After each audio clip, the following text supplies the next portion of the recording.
96% pengusaha gagal dalam 10 tahun berbisnis, dan artikel lain bilang pelaku usaha UKM gagal karena kurang pendampingan. Sekarang trennya kalau kita pengusaha baru, nggak punya pengalaman, nggak punya koneksi, kemana kita bakal cari informasi? Berdasarkan apa yang gue tahu, kebanyakan mereka bakal nyari informasi ke internet. Mereka buka YouTube, mereka buka Google, dan semua informasi atau artikel yang membahas soal bisnis. Di sana mereka bakal nemuin pengalaman sukses pengusaha muda, pengalaman jatuh bangun pengusaha yang udah sukses banget, inspirasi usaha, gimana caranya bikin produk ini, motivasi bisnis, strategi gokil company besar yang bisa dicontoh. Belajarlah beriklan karena kita harus ngumpulin traffic. Ikut kelas bisnis dengan pembicara yang udah sukses banget. Jauhi perang harga. Mereka bakal cari every single day. Dan kemudian orang-orang yang minim pengalaman ini bakal ngerasa dia punya informasi dan punya ilmu yang nggak semua orang tahu. Gua percaya banget bisnis itu tuh sebuah proses. Kita berdiri, jalan, jatuh, berdiri lagi, jalan lagi, jatuh. Kadang kita perlu balik ke jalan kita yang lama, kadang kita harus cari jalan yang baru. Tapi yang perlu diketahui adalah nggak semua orang punya modal yang besar, nggak semua orang punya skill yang sama, nggak semua orang punya background yang sama, nggak semua orang punya pola pikir yang sama. Karena itulah gue tertarik banget buat bikin video ini, karena di video ini gue tidak bakalan memotivasi siapapun. Gue bukan motivator. Dan video ini juga tidak dibuat untuk ngejatuhin mental-mental orang yang pengen buka usaha. Tapi di video ini gue pengen ngajak kalian buat berpikir lebih realistis. Dan video ini adalah tentang knowing your war zone. Kita mulai dengan ngebayangin dua pasukan tentara yang akan saling berperang. Masing-masing prajurit dari pasukan tersebut tentu saja sudah memiliki skill yang terlatih, fisik yang terlatih, dan teknik perang yang terlatih. Tapi tentu saja masing-masing pasukan akan tetap mempelajari kekuatan dari lawan, tetap mempelajari medan perang, dan tetap mencari tahu pengalaman lawan dan lain sebagainya. Itulah yang dimaksud dengan mengetahui zona perang kita. Let's we talk about this. Waktu pertama kali gue putuskan untuk berhenti ngantor, gue bahkan nggak tahu gue mau ngapain. Di pikiran gue cuman gue pengen jadi pengusaha. Kemudian gue inget banget gue balik ke Bengkulu selama 10 hari. Dan yang ada di pikiran gue waktu itu, kayaknya di Jakarta gak ada kopi Bengkulu deh. Waktu gue ceritain ide gue buat jualan kopi di Jakarta, orang tua gue bilang, ngapain? Coba cari kantor baru aja lah. Sementara motivator-motivator di internet bilang, start your business right now. Gue cari tahu sebaik mungkin semua informasi tentang kopi. Gue cari tahu sebaik mungkin di mana gue bisa mendapatkan Arabica dan Robusta Bengkulu.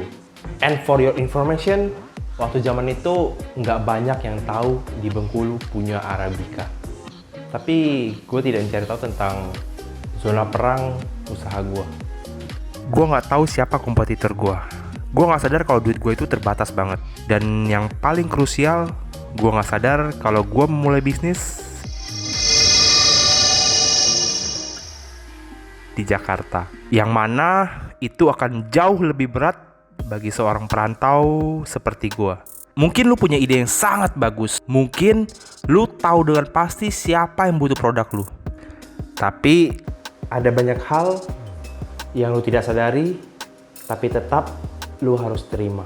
First, lu gak bakal cuman bertarung dengan sesama pengusaha baru. Lu juga bakal melawan orang yang udah berpengalaman berpuluh-puluh tahun. And you have to fight against company as well. Bahkan lu juga harus bersaing melawan teenagers tanpa beban hidup, tapi dengan modal yang sangat besar. You start as a coffee tool sellers, you have to fight against Oten. You start as cafe, you have to fight against Janji Jiwa. You start as coffee bean supplier, you fight against all the coffee roastery. Second, bayangin lu ngerasa kayak lu punya satu ide yang saat ini tuh belum ada yang realisasiin. Dan menurut lu, kayaknya nggak bakalan ada yang kepikiran ide yang sama kayak lu. But, believe it or not, kalau lu mutusin untuk usaha di Jakarta, lu harus terima kalau ide-ide yang lu pikirin itu tuh nggak cuma lu yang pikirin, dan mungkin nggak bakal lama lagi udah ada yang mulai duluan. Waktu pertama kali gue sadar kalau semua kopi saset yang gue temui sudah mencampur kopi dan gula menjadi satu, gue lakukan hal yang berbeda. Gue memisahkan kopi dan gula tapi tetap dalam satu saset. Karena gue tahu setiap orang punya kadar manis yang berbeda-beda. Tapi ternyata tidak lama kemudian Torabika sudah memproduksi kopi saset dengan konsep seperti itu. Orang-orang di bidang akademis bahkan menyebut ini sebagai SWOT, Strengths, Weakness, Opportunity, and Threat. Dalam kasus gua, strengths adalah gua punya akses untuk mendapatkan Arabica dari Bengkulu. Dan weakness gua adalah keterbatasan modal, kurang koneksi, kurang berpengalaman, dan pengeluaran hidup yang besar di Jakarta. Opportunity gua adalah pada saat itu lagi banyak-banyaknya orang buka kedai kopi dengan konsep manual brew, V60, Aeropress, French Press, Tubruk. Dan pada saat itu Arabica Bengkulu masih cukup langka, tapi punya keunikan sendiri. Threat, keberadaan Arabica Bengkulu semakin lama semakin banyak yang tahu.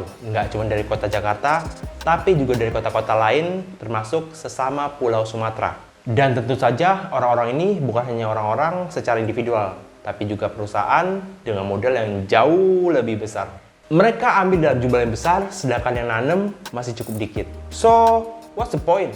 Cukup sederhana. Nggak ada bisnis yang sekali jadi. Semua butuh proses dan butuh waktu.